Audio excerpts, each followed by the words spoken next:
আসসালামু আলাইকুম।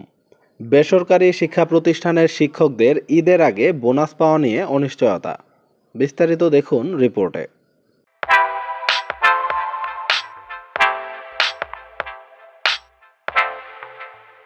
আসন্ন ঈদ উল ফিতরের আগে বেসরকারি শিক্ষা প্রতিষ্ঠানের ৩.৫ লাখ শিক্ষকের ঈদ বোনাস পাওয়া নিয়ে অনিশ্চয়তা কাটছে না। সবেমাত্র ঈদ বোনাস বা উৎসব ভাতার প্রস্তাব শিক্ষা মন্ত্রণালয়ে পাঠিয়েছে মাধ্যমিক ও উচ্চশিক্ষা অধিদপ্তর মাওসি। আজ ২৩শে মার্চ রোজ রবিবার এ প্রস্তাব পেয়েছে শিক্ষা মন্ত্রণালয়। এখন আরও কয়েকটি ধাপের কাজ শেষ করে শিক্ষা উপদেষ্টার অনুমোদন প্রয়োজন হবে। এরপর সরকারি আদেশ অর্থাৎ জিও জারি হবে। তারপর শিক্ষকদের জন্য ঈদ বোনাস দেওয়া হবে। মাওসি সূত্র বলছে ২৬শে মার্চ সরকারি ছুটি বাদ দিলে ঈদের আগে আর মাত্র ৩ কার্যদিবস রয়েছে। ৩ কার্যদিবসে প্রস্তাব অনুমোদন করে জিও জারি এবং ইএফটির মাধ্যমে ব্যাংকে বোনাসের টাকা পাঠানো কষ্টসাধ্য হবে বলে মনে করছেন খোদ মাওসি কর্মকর্তারা। তবে সরকার তথা শিক্ষা মন্ত্রণালয় আন্তরিক থাকলে শিক্ষকদের বোনাস দেওয়া সম্ভব হবে বলেও জানিয়েছে মন্ত্রণালয় ও মাওসির কর্মকর্তারা। শিক্ষা মন্ত্রণালয়ের মাধ্যমিক ও উচ্চশিক্ষা বিভাগের উপসচিব লিউজাউল জান্নাহ বলেন, বেসরকারি স্কুল ও কলেজের শিক্ষক ও কর্মচারীদের ঈদ বোনাসের প্রস্তাব আমরা আজ হাতে পেয়েছি। এ প্রস্তাব কয়েকটি ধাপ অতিক্রম করে অনুমোদন হবে। জিও জারির পর তারা ঈদ বোনাসের টাকা তুলতে পারবেন।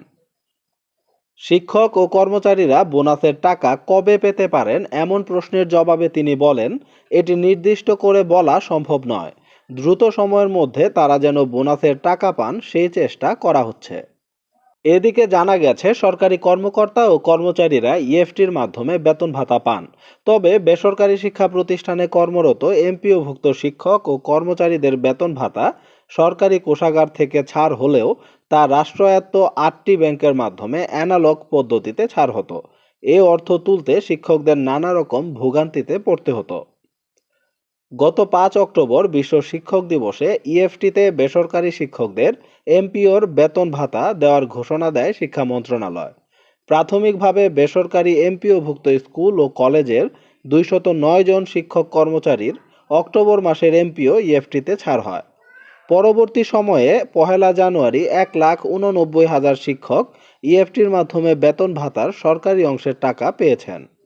দ্বিতীয় ধাপে ৬৭,০০০, তৃতীয় ধাপে ৮৪,০০০ এবং চতুর্থ ধাপে ৮,২০০ এর অধিক শিক্ষক কর্মচারীকে ডিসেম্বর মাসের বেতন দেওয়া হয়েছে। ইতোমধ্যে তারা জানুয়ারি মাসের বেতনও পেয়েছেন। তবে তাদের ফেব্রুয়ারি মাসের বেতন এখনও দেওয়া হয়নি। অন্যদিকে পঞ্চম ধাপের প্রায় ১৬,০০০ শিক্ষক কর্মচারী এখনও ডিসেম্বর মাসের বেতনও পাননি। চলতি সপ্তাহে তারা বেতন পেতে যাচ্ছেন। বেসরকারি শিক্ষা প্রতিষ্ঠানের শিক্ষকদের ঈদের আগে বোনাস পাওয়া নিয়ে অনিশ্চয়তা দেখা দিয়েছে। এই বিষয়টিকে আপনারা কিভাবে দেখছেন? বিষয়টি নিয়ে আপনাদের যে কোনো মূল্যবান মন্তব্য ও মতামত অবশ্যই কমেন্টে লিখুন। দেখা হবে নতুন কোনো ভিডিওতে নতুন কোনো গুরুত্বপূর্ণ আপডেট নিউজ নিয়ে। ততক্ষণ পর্যন্ত ভালো থাকুন। আল্লাহ হাফেজ।